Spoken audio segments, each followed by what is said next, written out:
Hello, and welcome to the latest in our series of Desert Island Dishes, where we ask well-known chefs, writers, restaurateurs about their life through food and the dishes that remind them of certain times and people, perhaps have inspired them through their careers. We're delighted that the great Asma Khan has taken time out of her very busy day, and just before evening service, perhaps, to be quizzed on this subject this afternoon. I'm Jackie Pickles. I'm president of LDE London, which is an affiliated chapter of LDEI, Les Dames d'Escoffier International, the organisation of leading culinary professionals that supports and inspires women in the world of hospitality, fine beverage and food. So do take a look at our websites for further information. That's lesdameslondon.org or ldei.org. Here in London, we're always looking to swell our membership with women who've worked in our field for over 5 years. So this afternoon, let's get back to business. I am particularly delighted to welcome our current president, Jennifer Goldman. That's our international president, and other supporters of this London chapter, and of course, Asma's friends and followers. Asking the questions today is our very own Julia Leonard. She may sound as though she isn't a Londoner, born and bred here, and in fact she isn't. But for many years now, she has been living and working in London, and we are proud to say that as a food journalist, writer, and a food event chair, she's an active member of our chapter and best placed in this instance to ask Asma all about her desert island dishes. Please pop questions you may have for Asma into the chat, and Julia will try to pass them on and pose them to Asma for you after their discussion, which will take about 40 minutes. So let's get going, and it's over to you, Julia, to introduce Asma, please. It is such a pleasure to be here, and welcome everyone. I feel a little silly doing an introduction for Asma because I think we all know who she is and the amazing things she's done, but I will do a short one. She's an Indian-born British chef, restaurateur, and cookbook author. She owns Darjeeling Express Restaurant and was profiled in the 6th season of the documentary series Chef's Table. And I love this one. In June 2019, Business Insider named her #1 on their list of 100 coolest people in food and drink. I applaud that heartily. Asma, it is a pleasure to have you here. Thank you for joining us. Thank you very much for having me over here. You know, we're talking about desert island dishes, so favorite memorable meals, foods that you would bring. And you are perfectly situated for this because your latest cookbook, Amu, charts your kind of food history from a little one to moving to England to supper clubs to opening up Darjeeling Express. So we have more than we could ever talk about. But I would like to start at the beginning. And when I'm thinking about a desert island dish, a food that you first remember, you know, a dish that perhaps your mother prepared for you, something that's kind of that early food memory. What is it? Is it a positive one? It is a positive one. It is positive despite the fact that some of my food was stolen by the crow, who flew in and stole my paratha. And I remember the house, and I know that I was, around 2.5 because my brother wasn't born at that time. And we were eating parathas, and we used to sprinkle it with the sugar, and the sugar would melt and would drip down your hand. And I think that was just too attractive for the crow. I think the crow flew in and stole my paratha. And what I remember is that my sister gave me hers. And so that's my first food memory, sitting on a balcony, watching the trams that go past underneath the balcony. Now, tell everybody where you were born, and I know that you moved, throughout, your early years. So, give us a little bit of background about where you were. Well, this balcony was my home, where I was there till I was 3 in Calcutta. That's where I was born, and then we moved to Hyderabad, which is in the south of India, and to Madras, which is called Chennai now, and moved back to Calcutta in 1977. And I stayed there till I made my big move across the oceans to Cambridge in 1991. And I'm interested in who was cooking this early food. Was it your mom? Because she's very, very integral to your life, of course, your food history, and also to this cookbook that you've written. Yes, it was my mom at that time, and this is before she. So this is years before she started her food business, and then she had several cooks, and then she wasn't necessarily cooking for us unless there was like for special occasions.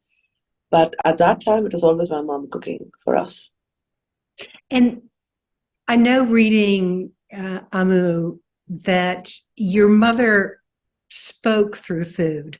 So things that she might not necessarily say, she communicated to you in the food that she served you.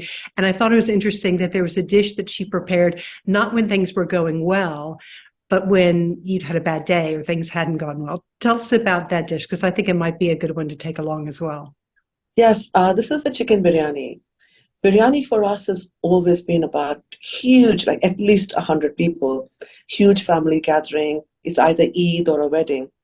But Ammu used to have this very special chicken biryani that was only made for the 5 of us, the 3 siblings and my parents. And that she always made when I got into trouble, or my brother had lost a match, or there was something quite seriously, like, I didn't do so well in maths. I failed my maths exam.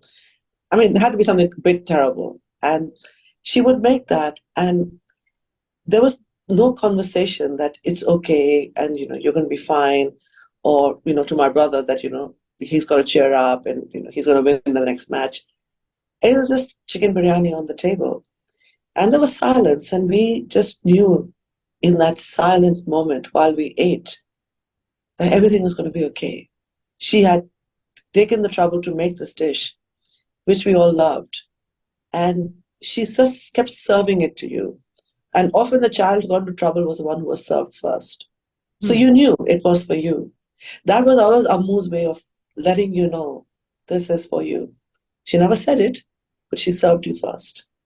And that was just such a lovely moment. And I only really realized many years later, when I did that for my own child, that I served him first so that he had that moment of feeling happy and important. And Ammu used to do that when I was in trouble. Tell everyone who's here what Amu means, because it is the title of your book, and it's very potent and very important, and says a lot about this very special relationship you have. Yes, Ammu is what I call my mother, but it's a combination of the kind of Indian amma, ammi that people use in India, and the Arabic which is mother. And I think for some, the combination of two. So Ammu is only used in Indian Muslim households. And it is very, very, I've never heard it being used outside these communities. So very few families use the word Ammu. But it's a term of great respect and I have to say also for me, of affection, because it is that only one person in your life who you knew, who you call Ammu. And it wasn't like, so a lot of, out of respect, like anyone who knows anyone in India will know everyone is an auntie, everyone. Your neighbor, your next door neighbor, someone you've just met, everyone is auntie and everyone is uncle. This is just standard. But there's only one Ammu in your life, and that's your mom. She sounds like the most amazing woman, and she comes across in your writing as someone who is quiet but very powerful, and this, deceptively so that you might not think that she's going to have that power behind her, but she really did, and through her career and as a parent and everything. She sounds like an amazing person. Yes, and the thing is that I've said this, she just shook the patriarchy very gently around her. So she was extremely respectful and the most beautiful woman I knew, dressed in very traditional, usually chiffon, beautiful French chiffon saris and silks, and always had the most beautiful jewelry, bangles. Her nails were always polished. She looked immaculate. And she smelled of jasmine all the time. I don't even know how. She always smelled of flowers. And she was just so beautiful. you couldn't think that she was someone who was, doing something unusual. She had this business. She used to be out till 3 o'clock in the morning, riding back, on one of these open trucks, sitting on top of the biryani pot, on her silk sari and diamonds. She just made it all look effortless. She was very soft spoken. She would really hesitate to have a complicated conversation with anybody. She would never kind of openly challenge an elder in the family. Very respectful. Yet she managed to change everything around her. I have no idea how she did it. And you write about how she not only ran a business, but how she looked after the people who worked for her and that she dealt with. It seems to be so potent in the way that you conduct your business and work with your staff at Darjeeling Express. And I hadn't made that connection till I started writing the book. I wrote the book in a very, very dark time in my life. All the borders had come down, we were in lockdown, and COVID was ravaging my family in India. I was losing loved ones in England. I lost my business. I lost everything. And I was just so scared I would lose her. And I didn't want this book to be a memoir. I didn't want this book to be something that she never read. And this was very, very important for me. Sorry, I'm getting emotional about that. So I wrote this book as if I was having this conversation with her, that I imagined her reading the book, turning the pages, looking at the recipes, commenting on it. So it was literally a conversation, but also it wasn't just me and my mother. I also knew that in everybody's life, there is an Ammu. And it doesn't have to be the same person all the time, but there is a person who healed you, who fed you, or who you went out and even had coffee with.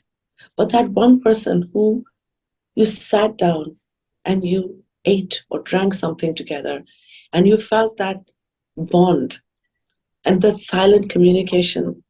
And I just wanted to write a book about this very special relationship, very aware that, I may not see her. But it was a book of optimism. I was going to see her. But of course, there were all these fears and dark thoughts, and that, I may not see her because it was a very, very difficult time. And in India, it was very difficult.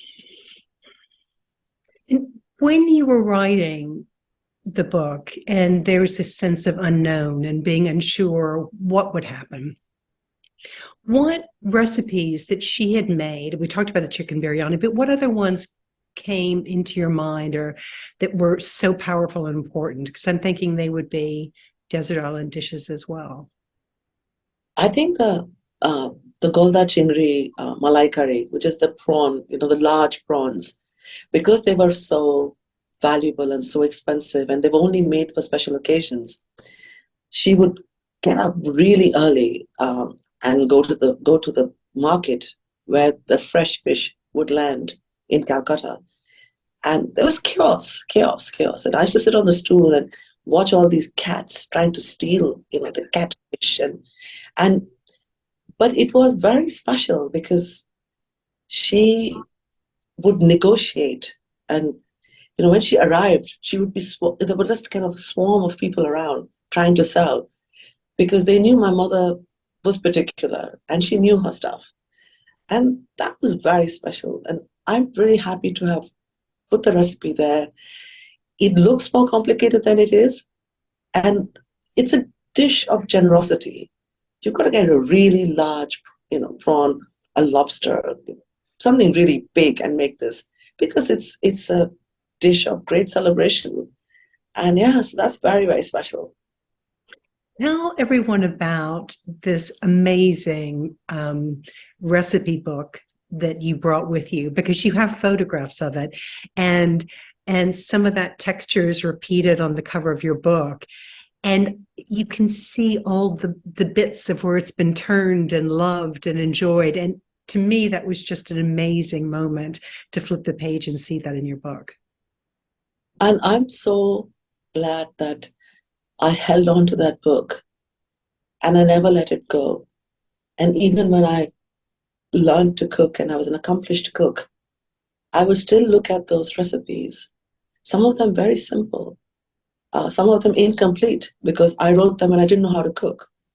So you have the shami kebab recipe. If you compare, if you really want to spend time, you see my shami kebab recipe, which is this beautiful mutton, kebab uh, in my book, and you see what I wrote in my diary by watching my mother make it.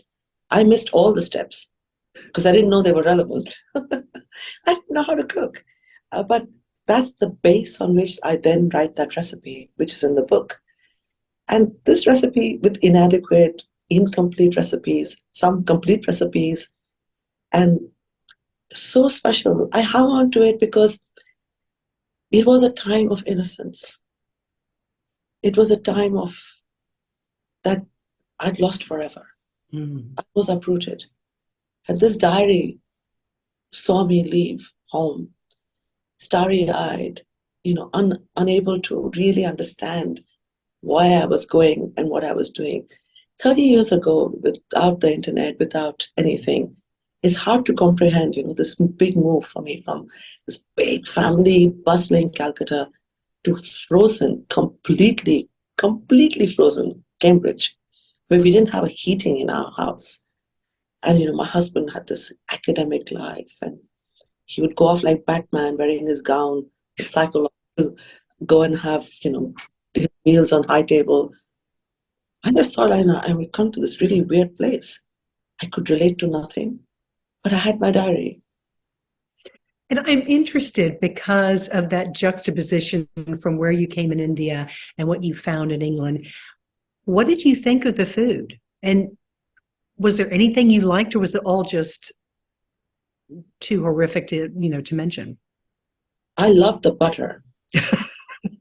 I loved butter on bread. That's the only thing that was nice. It was, college food was really bad. College food was really bad. I mean, like, that cabbage had died a long time ago. Had been boiled to death. And I just didn't understand why it's just very different. And now, of course, in India, you get all kinds of cuisines. But when I lived in Calcutta in the 80s, you got Chinese food, you got Indian food, and you got pizza, if you were very lucky. But there wasn't a huge amount of but there was also this amazing amount of Anglo-Indian food, some really interesting, what they call continental food, like prawn cocktail. Wow, you got the best prawn cocktail. You don't get prawn cocktail in England as nice as what you get in Calcutta. I was growing up. But then you didn't get this kind of meat and two veg. Blew my mind. Everything tasted as bad as the other thing. I was really quite a shock. Uh, I don't know whether it was badly made or it was just bad stuff. I have no idea.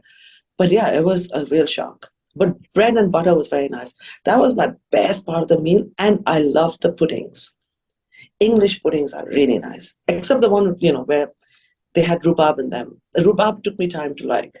Initially, it was like, looks so pink and pretty, but didn't know that it was not so sweet. That was a bit. Maybe we'll bring bread and butter and some puddings along for your desert island dishes. Does that sound like a deal? Yeah, absolutely. Bread, butter, yeah, a lot of butter. Yeah. A lot of butter. Now, tell us what brought you to England in the first place. So you experienced this, jarring disconnect between these places that are so different. But why did you come to England? I came to live with my husband. I had an arranged marriage, which is different from a forced marriage. An arranged marriage, pretty much, it's a bit like, speed dating or something. Your parents set you up and you're introduced to a man, and if you like him and he likes you, they get married.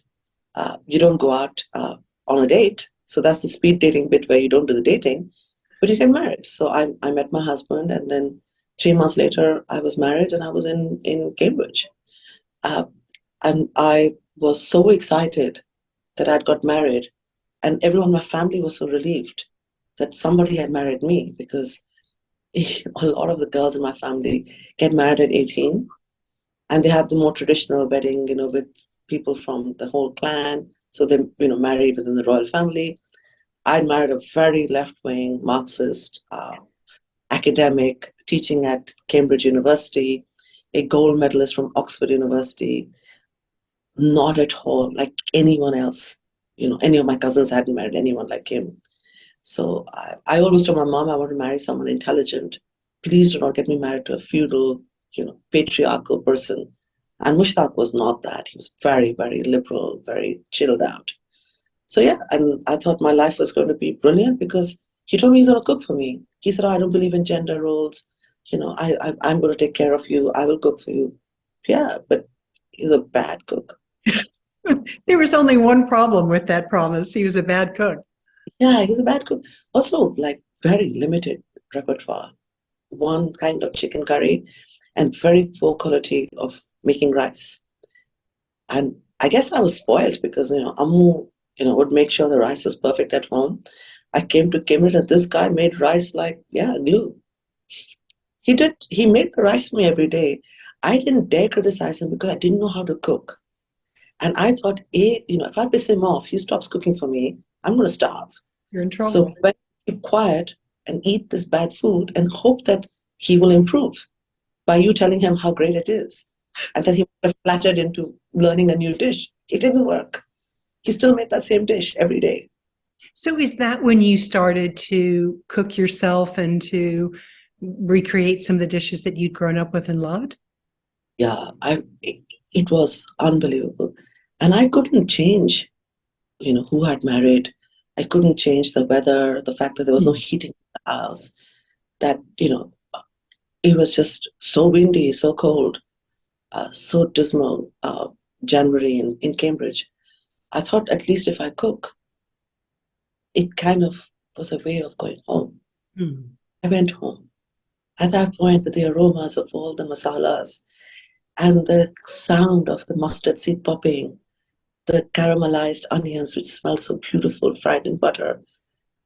Yeah, I went home. I went home. What was one of the dishes that you started cooking yourself early on that had that very potent effect on you of kind of returning you to the place that you loved, people that you loved? I think it has to be the parathas that I made. I made the parathas because that was definitely something that I ate as a child, my earliest memories. It kind of was very, very deeply comforting. And then it was making potatoes.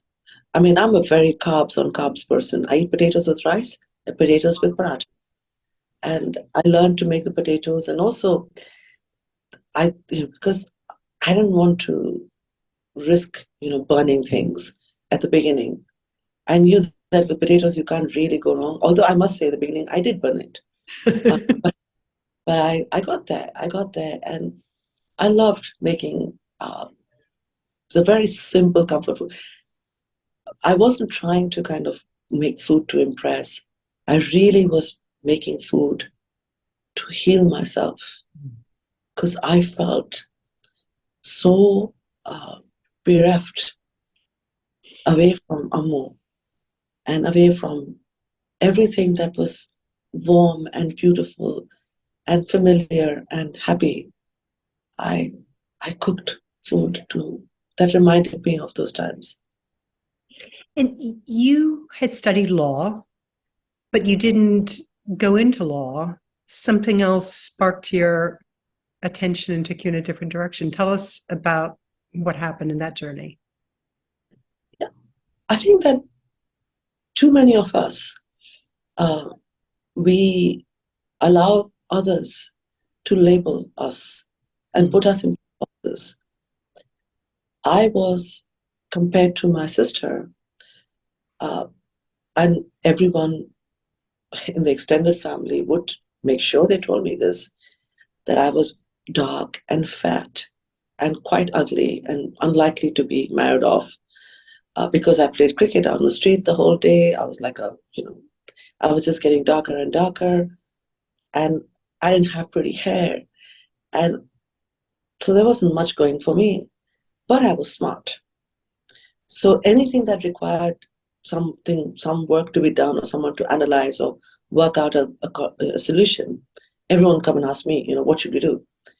So I played that role of the smart one. So when I was at Cambridge, I felt that this is what I should do. I'm going to apply to study law because that's what smart people do. And I got a place at Cambridge to study law. Ironically, I didn't end up studying there because my husband decided to move to London before I started my course. And I was like, I'm not staying in Cambridge alone. I was so scared of all those horrible memories when I moved. And I didn't want to do it. I didn't want to live in a college room. And so I decided to move to London, and I did my degree there. But I never, ever imagined that, I would be practicing. I didn't get joy out of it as much as joy I'd get when I saw someone eating something I cooked. It's not that I loved cooking. I loved feeding. And that's when I decided, after I did my PhD in law, and I knew I'd passed my PhD, that I wasn't going to apply for a job and become an academic. I wasn't going to live my life in fear of students. I wanted to live my life absolutely on fire.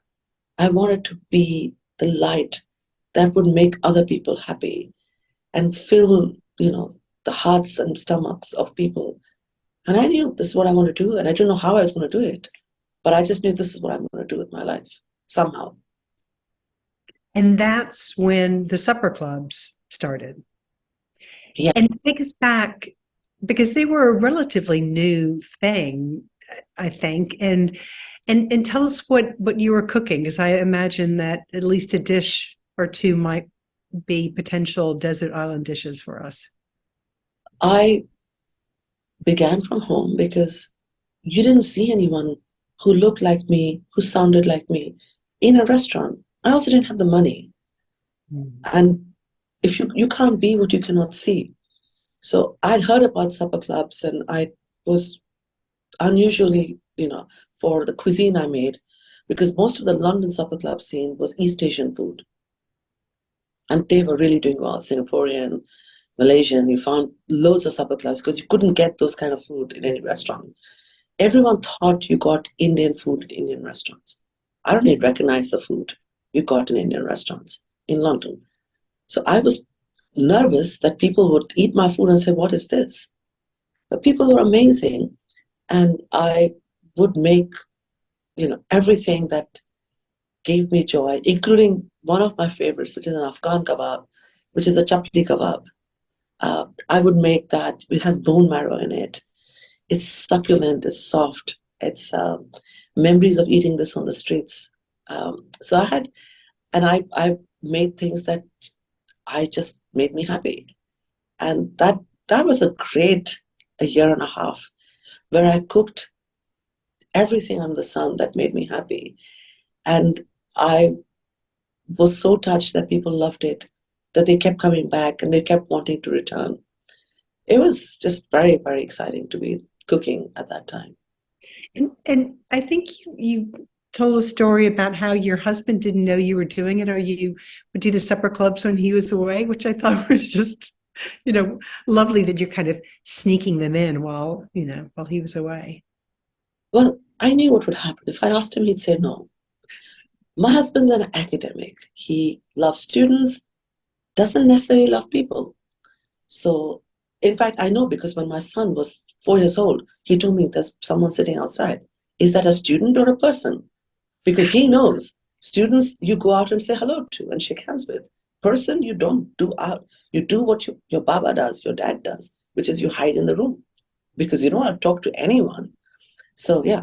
I mean, much later I realized father and son are into social distancing. But that was till COVID. But I thought, I'm not harming him in any way. I'm not doing something wrong. And the house looks so clean when he comes back. He doesn't know what I did. He doesn't have to know. And yeah, so I just did it without telling him because I didn't want to have an argument. And I so desperately wanted to feed people. And the only way to do it was in my own home, around my dining table, served on the cutlery and the bone china that I got in my trousseau. I served them food of my family, and I told them stories of my family, surrounded by paintings and gifts that my mother gave me when I left. It was a very personal experience for people who came to my house. I served them, I cleaned their table, I told them stories. We ended up singing at the end of every dinner. It was just wonderful. And how did you get from supper club, so small, more intimate gatherings, to say, you know what, I'm going to do a restaurant? I mean, because that feels like a significant step to make. It's a leap from going from your house to bricks and mortar. Yeah, I was forced into it because my husband was not aware. Of course, my children were, because they were at home. And they objected a lot after a while. They were saying, we hate this, because it always happened on weekends when they were at home. And they were trapped in one side of the house because social distancing kid stayed inside. Not so social distancing kid came and washed plates and, served people. Irony is, of course, now he's 23 and he's working in my restaurant. But he wouldn't mind. But it was really the rebellion of the younger one that, I've had it, I also live in this house. I went to do a pop-up in a pub in Soho, where I was spectacularly unsuccessful at the beginning because no one wanted to eat Indian food 30 years ago. Everyone said, I don't want your curry, please go, don't want to eat curry. I was like, this is not curry, but it was very hard and I struggled. And then I had a great review from the Evening Standard food critic, Faye Mashler, who came to the pub and ate. And I became famous overnight in London. And the landlord of my first restaurant was a regular at the pub. He loved the food. He loved the story. He used to see all the women in the kitchen walking in and out. And he offered me this place. I was just lucky. This is not something I planned. I can say that now, but it wasn't planned. It is just a series of coincidence, accidents, just luck, my karma. I ended up at Kingly Court and opening my first restaurant. That's because the landlord didn't worry about my quality of my food. He'd been eating it for a year in the pub, or that he just loved the story and he wanted to give me an opportunity. If I had to go through the same process as other people, I would never have got anywhere. I fed this man and he believed in me. I had a very traumatic time trying to convince the rest of the landlord, the board, the financial board, that they should give the lease to me. They gave me a hard time. The landlord, one of them was on my side. The rest were definitely not on my side. They wanted to know, what I was going to do, how much I was going to earn. It was traumatic. And not only were you opening a restaurant, introducing people to the food that you knew and loved, authentic food, but you also had a very special mission in mind as far as who was going to work at the restaurant, who was going to be in the kitchen with you. And I'm interested to hear more about that and what the genesis of that was and why it was so important to you. I always felt that having gone through my childhood, being uncelebrated, unloved by my extended family, my immediate family loved me intensely. But I saw how all the women cooked behind walls. This was their communication of love through food. From Afghanistan to Sri Lanka, every home had an ammu, had the matriarch who was cooking. And every restaurant, there was a man cooking, in the East or in the West. And I felt, why is it that no one will pay me for my roti? That it is almost as if this is my duty, my sacred duty, to serve, to cook. Women eat last, girls eat least in our culture.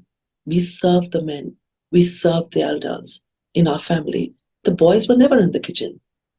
All the boys today who have grown up, and have become very famous, some of them Michelin star Indian chefs.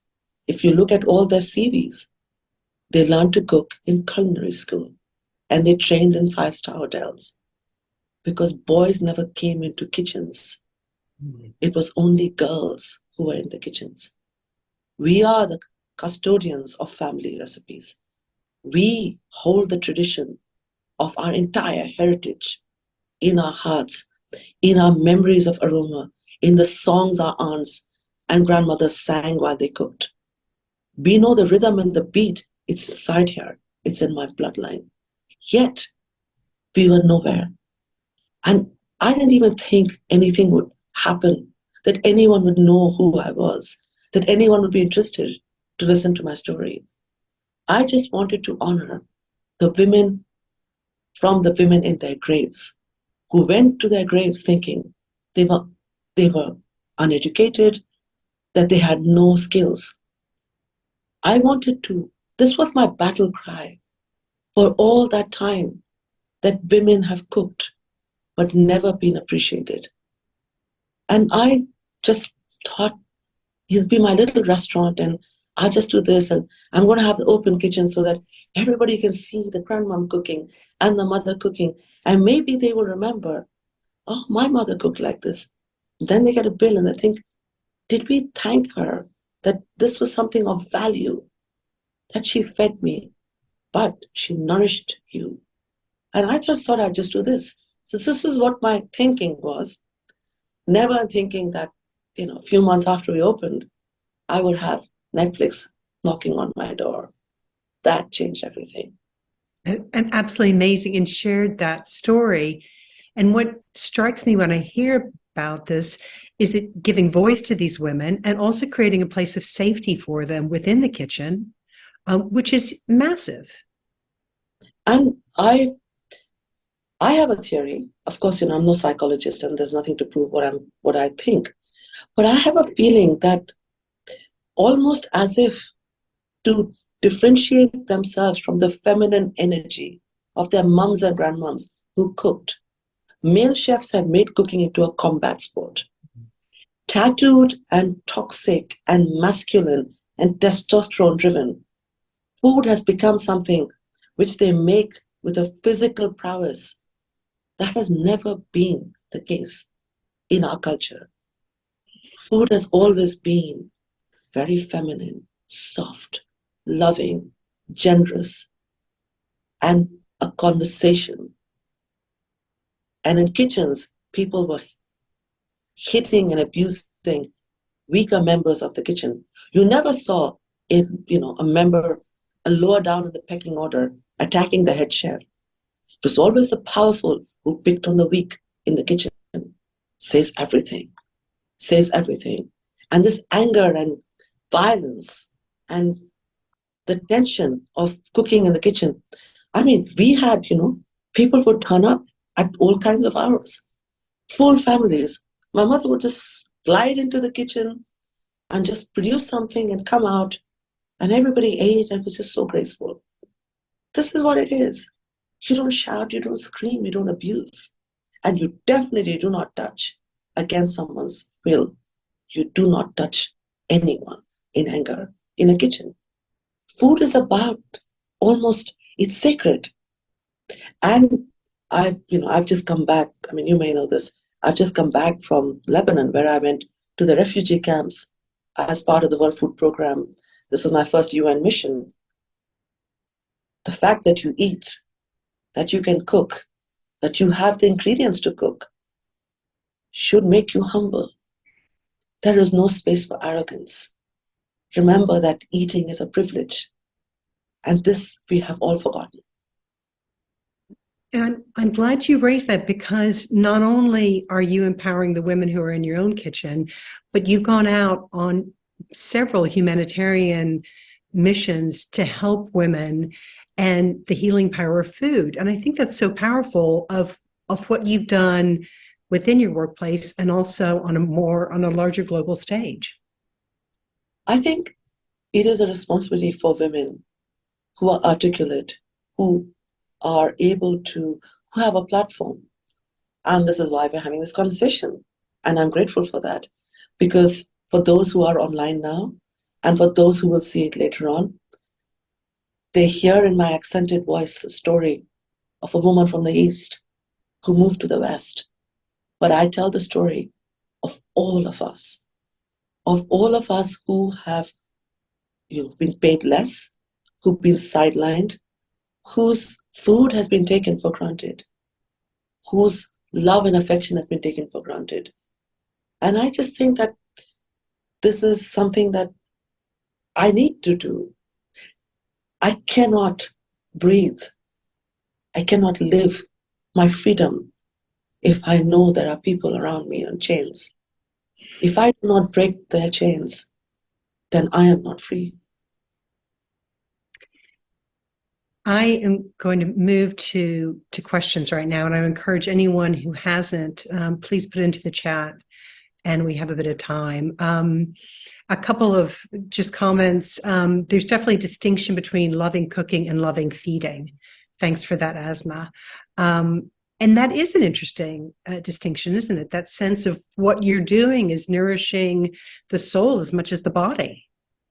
Yes, and I think that this is, again, the difference between how, not all, but a lot of difference in gender between how men cook and women cook. We not all women cook to impress. We cook to nourish and feed. So there is a difference in that. I'm uncomfortable when I see so many primetime television shows on cooking competitions, and it's all about, speed, and you're having to produce something. And I think that there's also another side to cooking, which is it takes me an hour and a half to caramelize my onions. I listen to deeply spiritual Sufi music, and I slowly fry my onions, giving them huge amount of time to caramelize. And I think food should be that. Every ingredient you buy can be replaced, but not your touch, not your senses. What value is someone going to give you for that? It's a very personal thing when you cook. And I think we need to step back and think that this is almost like worship. I breathe, I cook, and I'm giving part of myself to this dish. And then the food is magical. And the food that someone cooks with love tastes very different than if someone's in a bad mood and cooking. You can taste it, can't you? Of course you can. And I don't understand how kitchens where there's so much anger and fear is a big factor in kitchens, where people dread going into work. Women dread going into work because of harassment, sexual harassment. There's so much racism. There's shouting and anger. And I don't understand how just putting in all these edible flowers and poof and puff, and they mask so much bitterness and fear. And I tell people, it's your money. Go spend it in kitchens where there are women cooking in the kitchen where people are cooking without fear. Use your money to go to places which cook for love, which cook for joy, who have, good relations between staff members, and everyone is free. Don't waste your money going into places where there are superstar, usually white men, running this little show of theirs as this tormented Van Gogh, and they're traumatizing their entire kitchen. I don't know. I don't think the food would taste that good. Agreed. Asma, we've got a question. What would be the one piece of equipment you would need on your desert island? Well, okay, 2 pieces. So you're up to 2 pieces you can take with you. This is so hard. I think maybe something very traditional but very useful. It's called a shilnigora, which is a stone grinder. So it's 2 pieces. It's a flat stone, and then there's a round stone. But with that, you can do lots of things. You can crush, so you don't have to cut onions. You can pound everything. You can beat everything down. The flavor, when you grind things in stone, is very nice.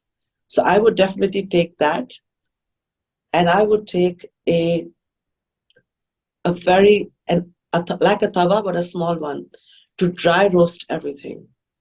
I think that's kind of, it's very small, but because it's small, you can see when the cumin is getting burnt. You can see when the back of the clove swells and becomes a little brown. You need to take it off then. So it's a small pan. So that is something that is my spice roasting pan. Yeah, and the stone grinder. Okay, I take those. you take both of those. And we have a question. Wonderful to hear about how your Amu presented you with chicken biryani all those times. Do you have a special dish you cook for your boys? Yes, I do. I make them the chicken pakora, which is in the recipe in Ammo, in the last chapter. This is because it's just fairer on the younger one who doesn't like spice. So the chicken pakora is cooked in buttermilk and has some spices, but it kind of looks like chicken nugget. So it's a cheese chicken nugget. It's a bloody chicken pakora, but yeah, my kid will eat it thinking it's a chicken nugget. I used to make that for both the kids when I hadn't seen them. This is one of the hard things about being a chef and having a restaurant. You don't eat your meals with your family. So sometimes when I do get that chance, it's also quick. I mean, I don't have that much time, so I can manage to get home. It's just one of those things that I make for them, and they love it. And then I watch with horror as they drown it in ketchup and brown sauce, and you think, oh God, there's a delicacy in this pakora, and yeah, these are my London-born kids. What can you do? It's, generational difference in their palate. Now, Catherine asked, how are your foraging skills? Not great. Okay. Not great. Not your cup of tea. No, it's not, because I think it's because of where I grew up and everything. It's not something that, don't, Okay. unfortunately. I wish I did, but not great. We're not going to ask you about that. Okay. Question from Shira. Do you take women who would like to volunteer in your kitchen? If yes, what are the criteria? We used to take women as volunteers. Anyone. Don't have to know anything about Indian food. If you're just nice and, if you can sing in any language, we'll take you. Singing is very important. And you don't need to know the words, but you need to be able to clap in rhythm and sing along, even if you're just humming. Yeah. So if you sang, you could come in. But since COVID, we haven't taken anyone. And even the new restaurant, I don't think I will, because now you kind of know that you can't have people so close to each other. So the kitchen is very long and the women are spread out, but they're shoulder to shoulder, but they're not facing each other. So I designed it in such a way so that they're not breathing into each other. It's these kind of things that you learn, with that. And it was an expensive way to do it. I have a very long kitchen, but the advantage is that in any corner of the restaurant, you can see the women cooking. So it's and that's important because there's a face of someone and a person who's creating this food. It's not nameless, faceless. And it's wonderful to see people, leaning forward, smiling, waving at the women, and many of them recognizing. Almost half the kitchen is all the women that featured in Chef's Table. They're still with me, and they are big stars. They come out, they take pictures with them. So it's a huge celebration. It's a celebration of Shakti, female strength and energy, goddess of everything. And they're incredible. And it's really nice. And what I really love actually, is so many of our customers, since we've opened, even in Covent Garden, would bring young girls and want to show them the women who are cooking. They get it. They understand how important it is for the next generation to see women doing something that usually they've seen men doing, especially on television, food media dominated by men. So see women in a kitchen, that to 9 or 10 women cooking together, all singing, all smiling and laughing. And they always say, for us, this is our way to tell them, we should come, bring them to your restaurant, then we start telling them about their grandmothers. Mm. Often grandmothers who they've never seen, who've passed away. And they start these conversations. And different cultures, Italians, French. You've got women from Colombia that day who came, Malaysians. They say this is the one thing that unites us all. This nostalgia of a time that we ate with family, that your second generation kids born in foreign lands will never know what it is. They'll never understand that beat and that laughter of the mad aunt. There's always a mad aunt in the kitchen who is just laughing continuously. They'll not know that. But they see in our kitchen, and we also have one mad aunt who laughs a lot. We all are the mad one. Yeah, she's always laughing when we love her. But it's great because this is about nostalgia. It's about also respect and honor for women who cook. And I've got a question here. A question: you noted in the beginning that you included stories from your life and diary entries with your recipes. Did you have any lines in revealing too much, or asking family members for permission to include them in your writing? So was there an issue with over revealing or telling things that you thought might be sensitive?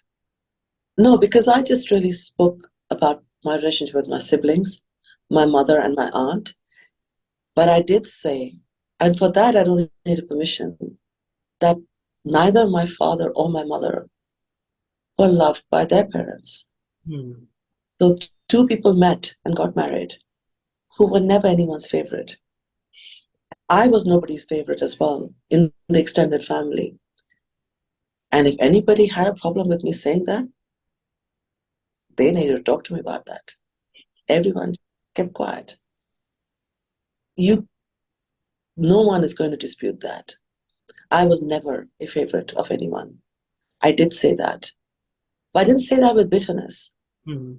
I said that because I want someone else to read that, to know that you can be the dark, fat, unwanted, uncelebrated one, and become the warrior princess.